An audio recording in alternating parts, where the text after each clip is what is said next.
সুপ্রিয় শিক্ষার্থীবৃন্দ, আজকে আমরা একাদশ শ্রেণীর ভূগোল প্রথম পত্র অর্থাৎ প্রাকৃতিক ভূগোল বিষয়ের পৃথিবীর গঠন নিয়ে আলোচনা করতে যাচ্ছি।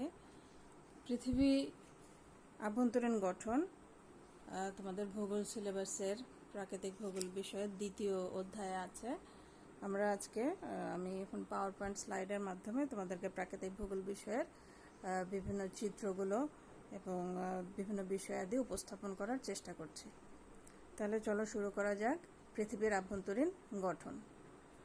পৃথিবী সবচেয়ে উপরের পৃষ্ঠে, যেখানে মানুষ এবং অন্যান্য জীবজন্তু বা পৃথিবীর সমস্ত অবয়বগুলো যেখানে আছে, পাহাড়, পর্বত, নদী, মালভূমি, এই সমস্তই উপরের অংশ বা উপরের পৃষ্ঠ, উপরের স্তর, এই আবরণকে বলা হয় ভূত্বক। এই ভূত্বক পৃথিবীর সৃষ্টি লগ্ন থেকে বর্তমানে যে অবস্থায় দেখা যাচ্ছে সে অবস্থায় ছিল না। আমরা জানি পৃথিবী ছিল উত্তপ্ত অবস্থায়। এই উত্তপ্ত পৃথিবী ধীরে ধীরে তাপ বিকিরণ করে তার উপরের স্তর বা উপরের স্তর, পাতলা স্তরগুলো ধীরে ধীরে শীতল হতে শুরু করে এবং এভাবে আমরা আজকের এই কঠিন ভূত্বক, যেটাতে আমরা বিভিন্ন কর্মকাণ্ড করে থাকি, অবয়ব আমরা নির্মাণ করি, অথবা যেখানে পাহাড় নদীগুলো অবস্থান করছে, এই অংশটাই হলো ভূত্বক বা ভূপৃষ্ঠ, যাকে আমরা আর্থ ক্রাস্ট বলি। ভূত্বকের নিম্নাংশ বা নিচে, আমরা যতই নিচের দিকে নামতে থাকবো এটা উত্তপ্ত অবস্থায় আমরা পাবো। এবং আমরা বিজ্ঞানীরা দেখছেন যে ভূত্বকে বা থেকে যত নিচের দিকে যাওয়া যায় ততই তাপমাত্রা বৃদ্ধি পেতে থাকে। ভূতত্ত্ববিদগণের ধারণা, প্রতি 50-60 ফুট নিচে যাওয়ার সাথে সাথে ভূত্বকের তাপমাত্রা 1 ডিগ্রি ফারেনহাইট করে হ্রাস পেতে থাকে এবং এভাবে দেখা যাচ্ছে যে বিভিন্ন ভূকম্পন তরঙ্গ বিশ্লেষণের মাধ্যমে বিজ্ঞানীরা এই পৃথিবীর গভীরতায়, তাপমাত্রা এবং গাঠনিক উপাদানগুলো নিয়ে অনেক তথ্য আমাদেরকে জানাতে সক্ষম হয়েছেন। আমরা পৃথিবীর ভূত্বক এবং ভূত্বক থেকে আমরা যতই নিচের দিকে যেতে থাকব বিভিন্ন স্তরগুলো দেখতে পাবো। আজকে আমরা এই স্তরগুলো নিয়ে আলোচনা করব এবং এই স্তরগুলো কতগুলো উপাদানে গঠিত। যেমন আমরা যদি উপাদানগুলো দেখি, অক্সিজেন, সিলিকন বা সিলিকা এর পরিমাণই বেশি। অক্সিজেন এবং সিলিকন বা সিলিকার পরিমাণ বেশি। তাছাড়া অন্যান্য যে সকল খনিজ পদার্থগুলো রয়েছে, যেমন aluminium, magnesium, calcium, sodium, potassium ইত্যাদি, এবং আরও নানাবিধ অনেক খনিজ উপাদান রয়েছে। আমরা এখানে স্লাইডে দেখতে পাচ্ছি যে বিভিন্ন খনিজ এবং বিভিন্ন উপাদানগুলোর পরিমাণ কতটুকু। এছাড়াও আরও অনেক খনিজ উপাদান রয়েছে। আমরা ভূত্বক অভ্যন্তর থেকে বা ভূ অভ্যন্তর থেকে নানা ধরনের খনিজ আহরণ করে থাকি, যে খনিজ পদার্থগুলো আমরা বিভিন্ন প্রয়োজনে ব্যবহার করি। পৃথিবীর আভ্যন্তরীণ গঠনের কথা বলতে গেলে ভূবিজ্ঞানীরা 3টা ভাগে বিভক্ত করে আভ্যন্তরীণ গঠনকে আলোচনা করেছেন। যেমন আমরা সবচেয়ে উপরের স্তরটাকে বলছি ভূত্বক বা অশ্বমণ্ডল বা লিথোস্ফিয়ার। অশ্বমণ্ডল থেকে আমরা ভূ অভ্যন্তরে যেতে থাকলে আমরা পাবো গুরুমণ্ডল বা ম্যান্টল এবং কেন্দ্রমণ্ডল। অশ্বমণ্ডল, আমরা এই চিত্রটা একটু লক্ষ্য করি। অশ্বমণ্ডলে আমরা দেখছি যে আমাদের এখানে আমরা বলছি যে আর্থ ক্রাস্ট রিজিড, অর্থাৎ কঠিন এই ভূত্বক বা ভূপৃষ্ঠ। এছাড়া কঠিন ভূত্বকে আমরা দেখলাম আমাদের চিত্রে আছে এখানে মহাসাগর। এই কঠিন ভূত্বক স্থানভেদে তার গভীরতা 5 থেকে 70 কিলোমিটার, অর্থাৎ পুরুত্ব বা গভীরতা 5 থেকে 70 কিলোমিটার। ভূত্বককে বিজ্ঞানীরা দুইভাবে বলছেন, মহাদেশীয় ভূত্বক এবং মহাসাগরীয় ভূত্বক। আমরা যদি চিত্রটা লক্ষ্য করি তাহলে আমাদের এই অংশটা মহাদেশীয় ভূত্বক এবং আমরা এখানে দেখতে পাচ্ছি মহাসাগর। তাহলে মহাসাগরের তলদেশের অংশটাকে আমরা বলছি মহাসাগরীয় ভূত্বক। আমরা এই অংশটুকুকে দেখাচ্ছি চিত্রে, এটা হচ্ছে আমাদের লিথোস্ফিয়ার। এটা হলো আমাদের লিথোস্ফিয়ার বা অশ্বমণ্ডল। লিথোস্ফিয়ার বা আমাদের এই পাতলা ভূত্বক যে অর্ধতরল পদার্থের উপরে ভাসমান অবস্থায় আছে, এটাকে বলা হয় অ্যাস্থনোস্ফিয়ার। অ্যাস্থনোস্ফিয়ার মোটামুটি একটা অর্ধতরল জাতীয় একটা স্তর, যার ওপর আমাদের ভূত্বক ভাসমান অবস্থায় আছে। আমরা জানি যে ভূত্বক কতগুলো পাতের বা প্লেটের সমষ্টি। এই প্লেটগুলো এই অ্যাস্থনোস্ফিয়ারের ওপর ভাসমান আছে। ভূত্বক থেকে আমরা নিচের দিকে নামতে থাকলে আমরা পাবো গুরুমণ্ডল বা ম্যান্টল। আমরা চিত্রে এখানে দেখতে পাচ্ছি ম্যান্টল, যার পুরুত্ব 2850 কিলোমিটার পুরুত্ব বা গভীরতা। ম্যান্টল বা গুরুমণ্ডলের শেষে আমরা পাচ্ছি কেন্দ্রমণ্ডল। কেন্দ্রমণ্ডলকে দুইটা অংশে দেখানো হয়েছে, বহিঃকেন্দ্রমণ্ডল এবং অন্তঃকেন্দ্রমণ্ডল। বিজ্ঞানীরা বলছেন অন্তঃকেন্দ্রমণ্ডল কঠিন লোহা এবং নিকেলে গঠিত একটি কঠিন ভুয়া ত্বক বা একটা কঠিন ভুয়া আভ্যন্তরীণ অবস্থা, এবং এই কঠিন বা লোহা নিকেলে গঠিত এই অন্তঃকেন্দ্রের উপরে রয়েছে জ্বলন্ত বা আমরা যেটাকে বলছি যে গলিত পৃথিবীর আদি অবস্থা, অর্থাৎ পৃথিবীর যখন উত্তপ্ত বাষ্পীয় অবস্থায় ছিল সেই অবস্থাটা আমরা পাচ্ছি বহিঃকেন্দ্রমণ্ডলে। অর্থাৎ বহিঃকেন্দ্রমণ্ডলটা হচ্ছে তরল উত্তপ্ত বাষ্পীয় একটা অবস্থা। আমরা পরবর্তীতে এখন এখানে আমরা স্তর বিন্যাসগুলো দেখতে পেলাম। আমরা এখন চলে যাই আমাদের আলোচনা। অশ্বমণ্ডল ভূত্বকের সবচেয়ে উপরের স্তর, নানা প্রকার শিলা এবং খনিজ দ্বারা গঠিত এই স্তর। আমরা জানি, একটু আগে আমরা চিত্রে দেখেছি যে এর গভীরতা স্থানভেদে 5 থেকে 70 কিলোমিটার, কোথাও কোথাও গভীরতা 40 কিলোমিটার, কোথাও বা আমরা 3 কিলোমিটার পাবো। তাহলে অল্প গভীর স্থানগুলো কোথায় হবে? মহাসাগরের তলদেশে। এবং বেশি উচ্চতা বা বেশি গভীরতার স্থানগুলো বা বেশি পুরুত্বের স্থানগুলো হবে পর্বতের চূড়া থেকে শুরু করে পর্বতের তলদেশ বা মূল পর্যন্ত, এবং গড় গভীরতা দেখা যাচ্ছে যে 20 কিলোমিটার। এই অশ্বমণ্ডল নানা ধরনের খনিজ পদার্থে গঠিত, তার মধ্যে রয়েছে গ্রানাইট এবং ব্যাসল্ট জাতীয় শিলার প্রাধান্য। গ্রানাইট এবং ব্যাসল্ট জাতীয় শিলা ছাড়াও অশ্বমণ্ডলে সিলিকন, ম্যাগনেসিয়াম, কোয়ার্টজ জাতীয় খনিজ রয়েছে এবং কোয়ার্টজ জাতীয়। এছাড়া এখানে এই মণ্ডলটাতে আমরা যদি বলি, আমরা চিন্তা করলে দেখব যে সব মণ্ডলের তুলনায় অশ্বমণ্ডলের আমাদের পুরুত্ব কিন্তু কম। এই অল্প পুরুত্বের অশ্বমণ্ডলে আমরা আবার এটাকে দুইটা স্তরে ভাগ করতে পারি তার গাঠনিক উপাদানগুলোর উপর ভিত্তি করে।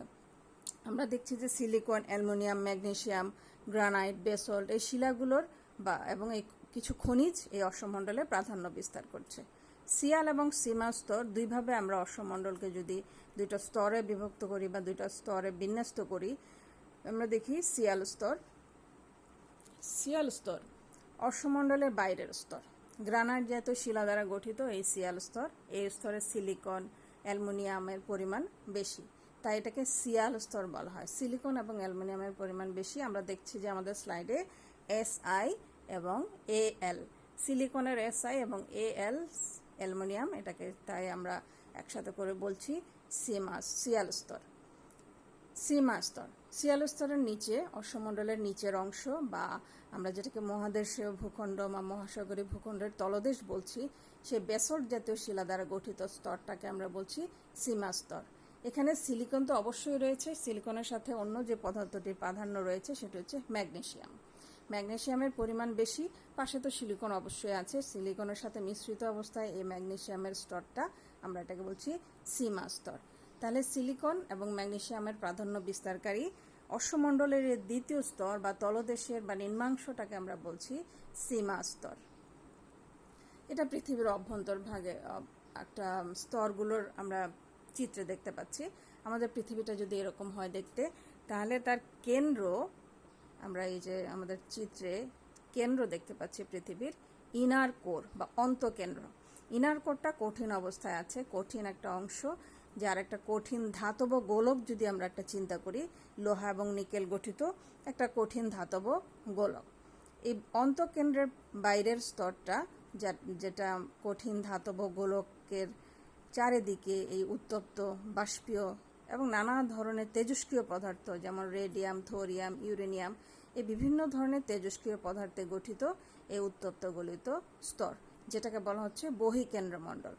মূলত বহিঃকেন্দ্রমণ্ডল থেকেই আমরা যে আগ্নেয়গিরির অগ্নুৎপাত, অর্থাৎ অগ্নুৎপাতের ফলে যে ভূ অভ্যন্তরস্থ ম্যাগমাগুলো বের হয়ে আসে, আমরা সেখান থেকেও কিন্তু পৃথিবীর কেন্দ্র বা পৃথিবীর বিভিন্ন স্তরগুলো কী জাতীয় উপাদানে গঠিত, কী ধরনের খনিজ এবং শিলা দ্বারা গঠিত, আমরা এগুলো দেখতে পাই, জানতে পারি। এরপরে আমরা দেখছি আমাদের এই চিত্রে লেয়ার অফ দ্য আর্থ এখানে আমাদের রয়েছে। এর পরের স্তরটা হচ্ছে, আমরা কেন্দ্র থেকে বাইরের দিকে আসছি, পরের স্তরটা হচ্ছে ম্যান্টল বা গুরুমণ্ডল, এবং ম্যান্টল বা গুরুমণ্ডলের পরে বাইরের আমাদের এই কঠিন ভূত্বক বা কঠিন ভূ আবরণ, যেটাকে আমরা বলছি লিথোস্ফিয়ার বা আর্থ ক্রাস্ট। আমরা এই চিত্রটাতে খুব ভালোভাবে আমরা প্রত্যেকটা স্তর খুব সুন্দর করে বিন্যস্ত আছে আমরা দেখতে পেলাম। পরের স্তরে আমরা আসি, ম্যান্টল বা গুরুমণ্ডল। অশ্বমণ্ডলের পরের স্তর যাকে আমরা বলছি গুরুমণ্ডল, অর্থাৎ ভূ অভ্যন্তরীণ স্তর বিন্যাসের দ্বিতীয় স্তর। আমরা ভূত্বক থেকে ভিতরের দিকে যেতে থাকলে পরের অশ্বমণ্ডলের পরের যে স্তরটা সেটাকে আমরা বলছি গুরুমণ্ডল, অর্থাৎ কেন্দ্রমণ্ডল এবং অশ্বমণ্ডলের মধ্যবর্তী যে স্তর তাকে আমরা বলছি গুরুমণ্ডল। এই স্তরের বিস্তৃতি অর্থাৎ গভীরতা, পুরুত্ব 2850 কিলোমিটার। এই স্তরের তাপমাত্রা আমরা আগেই জেনেছি যে আমরা ভূত্বক থেকে কেন্দ্রের দিকে যেতে থাকলে তাপমাত্রা ধীরে ধীরে বৃদ্ধি পায়। 50-60 ফুট গভীরতা, প্রতি 50-60 ফুট গভীরতার 1 ডিগ্রি ফারেনহাইট করে তাপমাত্রা বৃদ্ধি পায়। এভাবে তাপমাত্রা বাড়তে বাড়তে আমরা দেখছি যে গুরুমণ্ডলে তাপমাত্রা স্থানভেদে 1100 থেকে 1200 ডিগ্রি সেলসিয়াস এবং সর্বোচ্চ তাপমাত্রা 3000 ডিগ্রি সেলসিয়াস পর্যন্ত হয়ে থাকে। গুরুমণ্ডলে তার বিভিন্ন গাঠনিক উপাদান এবং স্তরের বৈশিষ্ট্য, শিলাগুলোর ঘনত্ব, বিভিন্ন শিলার উপাদান, শিলার বিন্যাস, তার উপর ভিত্তি করে গুরুমণ্ডলকে আবার দুই ভাগে ভাগ করা যেতে পারে, বহিঃগুরুমণ্ডল এবং অন্তঃগুরুমণ্ডল। আমরা এই দুই ভাগে ভাগ করে দেখতে পারি। গুরুমণ্ডল আমরা আগেই জানলাম যে এটা একটা মধ্যবর্তী স্তর। বহিঃগুরুমণ্ডল এই মধ্যবর্তী স্তরটার বাইরের অংশ, যেটা অশ্বমণ্ডলের সাথে লাগানো অবস্থায় আছে, এবং অশ্বমণ্ডল এবং গুরুমণ্ডলের মধ্যবর্তী, অর্থাৎ অশ্বমণ্ডল এবং বহিঃগুরুমণ্ডল যে পাতলা লেয়ার দ্বারা বিচ্ছিন্ন হয় বা আলাদা হয়, একটা সংযুক্ত অঞ্চল, এটার কিন্তু একটা আলাদা স্তর রয়েছে এবং সেটার একটা আলাদা নামও আছে। আমরা পরবর্তীতে চিত্রের মাধ্যমে স্তরগুলো দেখব, আবার তখন ওই স্তরটা দেখতে পাবো।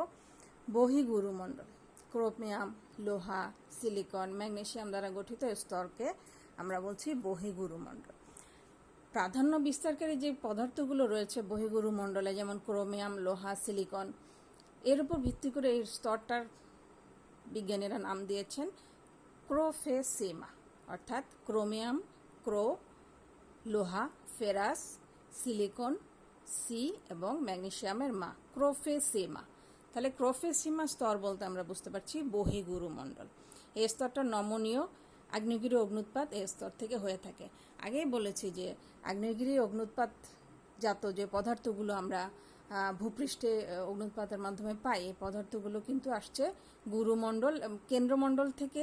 এগুলো বিভিন্ন ভূপৃষ্ঠের ফাটলের মধ্যে দিয়ে উঠে আসে এবং গুরুমণ্ডল থেকে এর সাথে বিভিন্ন পদার্থ যুক্ত হয়, এবং এই পদার্থগুলো ভূপৃষ্ঠে আগ্নেয় ম্যাগমার মাধ্যমে বের হয়ে আসে, এবং যখন এটা ভূপৃষ্ঠে আসে আমরা তাকে বলছি লাভা। এই লাভা থেকে কিন্তু আমরা ক্রোমিয়াম, লোহা, সিলিকন, ম্যাগনেসিয়াম, নিকেল এই পদার্থগুলো পেয়ে থাকি। অন্তঃগুরুমণ্ডল বহিঃগুরুমণ্ডলের পরের স্তর, যেটা অন্তঃস্তর বা কেন্দ্র, ভূকেন্দ্রর সাথে যেটা লাগানো অবস্থায় আছে, আমরা তাকে বলছি অন্তঃগুরুমণ্ডল। নিকেল, লোহা, সিলিকন, ম্যাগনেসিয়াম দ্বারা গঠিত স্তরকে নিফেসিমা বলা হয়। নিকেল, লোহার ফেরাস, সিলিকন এবং ম্যাগনেসিয়াম। এই স্তরটি বর্তমানে উত্তপ্ত অবস্থায় আছে, এবং এই উত্তপ্ত গলিত স্তর যার তাপমাত্রা অবশ্যই 3 থেকে 4000 ডিগ্রি সেলসিয়াসের মধ্যে। অর্থাৎ আমরা আরও যদি কেন্দ্রের দিকে যেতে থাকি আমরা দেখব যে কেন্দ্রমণ্ডলের তাপমাত্রা আরও বেশি গভীরে যেয়ে তাপমাত্রা আরও বেশি বৃদ্ধি পাচ্ছে। আমরা একটু আগে যে স্তরটির কথা বলেছিলাম যে অশ্বমণ্ডলের নিচের অংশ এবং বহিঃগুরুমণ্ডল, তার মধ্যে একটা পৃথক একটা পাতলা যে স্তর রয়েছে, দুটো স্তরের সংযোগকারী একটা মিলিত স্তর, সেটাকে আমরা বলছি মোহরোভিসিক বিচ্ছিন্নতা। যুগোস্লাভিয়ার ভূবিজ্ঞানী মোহরোভিসিক এই স্তরটি তিনি চিহ্নিত করেছেন, অর্থাৎ অশ্বমণ্ডল এবং গুরুমণ্ডলকে পৃথককারী এই স্তরটিকে তিনি বলেছেন মোহরোভিসিক বিচ্ছিন্নতা। তার নাম অনুসারে এটিকে আমরা মোহরোভিসিক বিযুক্তিও বলে থাকি। এছাড়া আরেকটি অঞ্চল যেটা আমরা এখনই শেষ করলাম, যে গুরুমণ্ডল, অন্তঃগুরুমণ্ডল এবং কেন্দ্রমণ্ডল, এই দুটো স্তরের সংযোগে যে সীমানা, এই সীমানা নির্দেশক আরেকটা বিশেষ অঞ্চল রয়েছে। এই বিশেষ অঞ্চলটা গুটেনবার্গ অঞ্চল নামে পরিচিত। তাও আমরা জার্মান বিজ্ঞানী ভূবিজ্ঞানী গুটেনবার্গের নামে এই অঞ্চলটাকে গুটেনবার্গ বিযুক্তি বলে থাকে। আমরা চিত্রে দেখতে পাচ্ছি এখানে মোহরভিসিক বিচ্ছিন্নতা, মোহ ডিসকন্টিনিউটি। চিত্রে আমরা দেখি এই যে মোহ বিযুক্তি। তাহলে আমাদের এই অংশটা হচ্ছে অশ্বমণ্ডল। এটুকু সম্পূর্ণ অংশ অশ্বমণ্ডল। আমরা আলোচনায় দেখেছিলাম যে অশ্বমণ্ডলের বহি অংশ এবং নিচের অংশ। তাহলে এই যে বহির্ভূতক এবং অন্তর্ভূতক, লোয়ার ক্রাস্ট, আপার ক্রাস্ট এবং লোয়ার ক্রাস্ট, এবং লোয়ার ক্রাস্ট যেখানে শেষ হচ্ছে অর্থাৎ অশ্বমণ্ডলে যেখানে সমাপ্তি, সেই অঞ্চলটাকে আমরা বলছি মোহ বিযুক্তি। আমরা তাকে বলছি এই যে মোহ ডিসকন্টিনিউটি। এরপরে আসছে কিন্তু গুরুমণ্ডল। আমরা এখানে চিত্রে দেখতে পাচ্ছি ম্যান্টল বা গুরুমণ্ডল হচ্ছে মোহ ডিসকন্টিনিউটির পরের স্তর। এখন আমরা আসি কেন্দ্রমণ্ডল। কেন্দ্রমণ্ডল আমরা আগেই বলেছিলাম যে আমরা ভূত্বক থেকে অর্থাৎ ভূপৃষ্ঠ থেকে অভ্যন্তরের দিকে যেতে থাকলে আমাদের পৃথিবী অর্থাৎ এই জ্বলন্ত পৃথিবীর এখনও যে কেন্দ্রের অবস্থাটা আছে পৃথিবীর আদি অবস্থার মতো, অর্থাৎ পৃথিবীর শুরুতে শীতল হওয়ার পূর্বে যেরকম উত্তপ্ত একটা বাষ্পীয় কুণ্ডের মতো ছিল, গলিত কিছু পদার্থের মিশ্রণ, সেটা কিন্তু এখন কেন্দ্রমণ্ডলে রয়ে গেছে। পৃথিবীর এই কেন্দ্র বা কেন্দ্রমণ্ডল গুরুমণ্ডল থেকে শুরু হয় এর বিস্তৃতি, এবং এর পুরুত্ব ৩,৪৭০ কিলোমিটার। অর্থাৎ গুরুমণ্ডল থেকে আমরা এর পুরুত্ব পাচ্ছি ৩,470 কিলোমিটার। কেন্দ্রমণ্ডলের তাপমাত্রা অবশ্যই গুরুমণ্ডল থেকে বেশি, এবং যেহেতু আমরা সেটা একেবারেই ভূ অভ্যন্তরের কাছাকাছি চলে আসছি, আমরা এই তাপমাত্রা দেখছি ৩,০০০ থেকে ৫,০০০ ডিগ্রি সেলসিয়াস। এই তাপমাত্রায় অবশ্যই সকল খনিজ উপাদানগুলো তরল অবস্থায় আছে। মণ্ডলটির প্রধান গাঠনিক উপাদান নিকেল এবং লোহা, তাই এটাকে নিফি স্তর বলা হয়। নিকেল এবং ফেরাসের সমন্বয়ে গঠিত স্তরকে বলা হচ্ছে নিফি স্তর। আমরা এটাকে অন্তঃকেন্দ্রমণ্ডল, আমরা পৃথিবীর অন্তঃস্থ যে অবস্থা আমরা এটাকে বলছি কেন্দ্রমণ্ডল। এই কেন্দ্রমণ্ডলে আমরা দেখলাম যে গাঠনিক উপাদান নিকেল এবং ফেরাস, আমরা এটাকে বলছি নিফি স্তর। কেন্দ্রমণ্ডলে এখানে আমরা আরেকটা বিষয় যেটা অ্যাড করতে পারি, ভূবিজ্ঞানী আর্থার হোমস তিনি এই পৃথিবীর কেন্দ্রস্থলকে অন্তঃস্থল বলেও অভিহিত করেছেন। এই অন্তঃস্থল তিনি এর গভীরতা দেখিয়েছেন ৩,৪৮৬ কিলোমিটার। অর্থাৎ আর্থার হোমসের মতে পৃথিবীর এই কেন্দ্রমণ্ডলটার গভীরতা হবে গুরুমণ্ডল থেকে ৩,৪৮৬ কিলোমিটার। কেন্দ্রমণ্ডল পৃথিবীর অর্থাৎ ভূত্বক থেকে শুরু করে কেন্দ্র পর্যন্ত সম্পূর্ণ পৃথিবীর যত ভর রয়েছে, তাতে যত পরিমাণ পদার্থ রয়েছে, তার ১৬% বেশি পদার্থ বা ১৬% আয়তন দখল করে আছে এই কেন্দ্রমণ্ডল, যা পৃথিবীর মোট ওজনের ৩১%। কারণ এখানে যে পদার্থগুলো রয়েছে তাদের আপেক্ষিক গুরুত্ব অনেক বেশি। কেন্দ্রমণ্ডলে যে সকল পদার্থ দ্বারা গঠিত তাদের আপেক্ষিক গুরুত্ব 10 থেকে 13.6। আপেক্ষিক গুরুত্ব বলতে আমরা এখানে বুঝতে পারছি যে এখানে যে পদার্থগুলো দ্বারা কেন্দ্রমণ্ডল গঠিত, এই পদার্থগুলো পানির তুলনায় 10 গুণ থেকে 13 গুণ বেশি ভারী। এই মণ্ডলে পৃথিবীর অন্যান্য অংশের চেয়ে দ্বিগুণের বেশি ঘনত্ব বিদ্যমান। অর্থাৎ কেন্দ্রমণ্ডলটা পৃথিবীর, আমরা যদি অশ্বমণ্ডল বা গুরুমণ্ডল বলি, তার যে পদার্থগুলো রয়েছে তার চেয়ে বেশি, সবগুলো অংশের চেয়ে দ্বিগুণের চেয়ে বেশি ঘন এই স্তর। এখানে আমরা বলেছি যে পৃথিবীর আদি অবস্থায় অর্থাৎ পৃথিবী শীতল হওয়ার পূর্বে যে অবস্থায় ছিল সেই পদার্থগুলো কিন্তু কেন্দ্রমণ্ডলে এখনো বিদ্যমান আছে। এই পদার্থগুলো স্থিতিস্থাপক। বিজ্ঞানীরা বলছেন এই পদার্থগুলো স্থিতিস্থাপক এবং চটচটে, আঠালো ঘন উত্তপ্ত পদার্থ। কেন্দ্রমণ্ডলকে আমরা গুরুমণ্ডলের মতোই আবার দুটো ভাগে ভাগ করতে পারি। ভূকম্পন তরঙ্গ পৃথিবীর অভ্যন্তরে প্রবেশ করার মাধ্যমে কেন্দ্রমণ্ডলে বিজ্ঞানীরা দুটো ভাগে ভাগ করতে পেরেছেন। ভূকম্পন তরঙ্গ প্রাইমারি তরঙ্গ পি তরঙ্গ এবং সেকেন্ডারি ওয়েভ বা এস তরঙ্গ। এই দুই ধরনের তরঙ্গ ভূ অভ্যন্তরে প্রবেশ করানো হয়েছে এবং দেখা যাচ্ছে যে পি তরঙ্গের বৈশিষ্ট্য হচ্ছে এটা তরল মাধ্যমে ভেদ করতে পারে, তরল মাধ্যমে প্রবেশ করতে পারে, কিন্তু এস তরঙ্গ তরল মাধ্যম ভেদ করতে পারে না। তরল মাধ্যমে প্রবেশ করার আগে এটা প্রতিফলিত হয়। এইভাবে বিজ্ঞানীরা বের করেছেন যে বহিঃকেন্দ্রমণ্ডল তরল অবস্থায় রয়েছে, কারণ পি তরঙ্গ এখানে প্রবেশ করেছে এবং অপর প্রান্ত দিয়ে এটা নির্গত হয়েছে। এস তরঙ্গের ক্ষেত্রে দেখা গেছে যে এটা পি তরঙ্গ অর্থাৎ কেন্দ্রমণ্ডল পর্যন্ত আর যেতে পারছে না, গুরুমণ্ডল থেকে প্রতিফলিত হচ্ছে, অর্থাৎ এস তরঙ্গ প্রবেশ করতে পারছে না। ফলে বিজ্ঞানীরা ধারণা করছেন যে কেন্দ্রমণ্ডলের তরল অবস্থায় আছে এবং সেটা তো আমরা আগ্নেয়গিরির অগ্নুৎপাতের মাধ্যমে প্রমাণ পেয়েছি। অন্তঃকেন্দ্রমণ্ডল কঠিন অবস্থায় আছে। এই স্তরটি প্রধানত লোহা এবং নিকেল দ্বারা গঠিত। অন্তঃকেন্দ্রমণ্ডলের লোহা এবং নিকেলের প্রাধান্য বেশি। এর আপেক্ষিক গুরুত্ব 13.6। পৃথিবীর কেন্দ্র থেকে প্রায় 1216 কিলোমিটার ব্যাসার্ধের মধ্যে অন্তঃকেন্দ্রমণ্ডলের অবস্থান। অর্থাৎ আমরা পৃথিবীর ব্যাসার্ধর কথা যদি চিন্তা করি, 1216 কিলোমিটারের মধ্যে হচ্ছে অন্তঃকেন্দ্রমণ্ডলের অবস্থান। আমরা আজকে পৃথিবীর যে ভূত্বক এবং পৃথিবীর কেন্দ্র পর্যন্ত যে স্তরগুলোর কথা বললাম, এই স্তরগুলো 3টা স্তর আমরা দেখেছি: অশ্বমণ্ডল, গৌরমণ্ডল এবং কেন্দ্রমণ্ডল। অশ্বমণ্ডল, আমরা বললাম যে অশ্বমণ্ডল 2টা অংশ। আমরা অশ্বমণ্ডলের যতগুলো উপাদান রয়েছে, যতগুলো ভূমিরূপ বৈচিত্র্য রয়েছে, এটা আমরা 2টা ভাগে ভাগ করেছি: মহাদেশীয় ভূত্বক এবং মহাসাগরীয় ভূত্বক। এই 2 ধরনের ভূত্বকের মধ্যে নানা ধরনের ভূমিরূপগত বৈচিত্র্য বিদ্যমান আছে। আমরা ভূপৃষ্ঠে দেখতে পাচ্ছি বিভিন্ন ধরনের ভূমিরূপের মধ্যে প্রাধান্য রয়েছে মালভূমি, পর্বতমালা, সুউচ্চ পর্বতমালা রয়েছে, আগ্নেয়গিরি রয়েছে, নদী, উপত্যকা, পাহাড়, ছোট ছোট পাহাড়। এছাড়া রয়েছে নদী গঠিত বা নদী বিধৌত হাজার হাজার কিলোমিটার বিস্তীর্ণ সমভূমি। এছাড়া সাগরের তলদেশে অর্থাৎ মহাসাগরীয় ভূত্বকে মহাদেশীয় ভূত্বকের মতোই বৈচিত্র্যপূর্ণ ভূমিরূপ রয়েছে, যেগুলোকে আমরা দেখতে পাই না। তোমাদের অন্যান্য যে অধ্যায়গুলো রয়েছে, সেখানে আমাদের এই প্রাকৃতিক ভূগোলে মহাদেশের অভ্যন্তর, মহাসাগরের তলদেশের ভূমিরূপ, এখানে কিন্তু আমরা এই মহাসাগরীয় ভূত্বকের নানা ধরনের বৈচিত্র্যগুলো জানতে পারবো।